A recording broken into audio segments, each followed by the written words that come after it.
तर ठाकरेंचा वचननामा नाही तर हा अपचननामा आहे। ठाकरे बंधूंचा वचननामा म्हणजे लबाडा घरचं जेवण आहे अशी टीका भारतीय जनता पक्षाचे नेते आशिष शेलार यांनी ठाकरे बंधूंवर केली।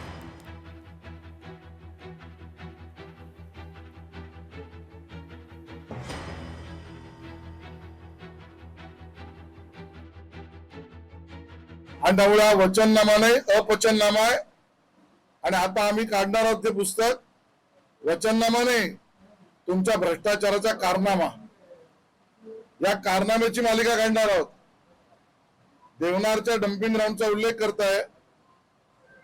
आजपर्यंत देवनारच्या डम्पिंग ग्राउंडच्या बाबतीमध्ये प्रक्रिया का सुरू झाली नाही? देवेंद्रजी मुख्यमंत्री झाले, एकनाथजी मुख्यमंत्री झाले, त्यानंतर त्याला गती मिळाली। का इतकी वर्ष केली नाही? या सगळ्यांचा कारनामा आम्ही बाहेर काढणार आहोत। मुंबई महानगरपालिकेच्या रणधुमाळीमध्ये आता आरोप प्रत्यारोपांच्या फैरी सुरू झाल्यात। राजकीय वातावरण कमालीचं तापलंय। त्यातच श्रेयवादाची लढाई सुद्धा पाहायला मिळते। कोस्टल रोडवरून आता दावे प्रतिदावे केले जात आहेत, पाहूयात।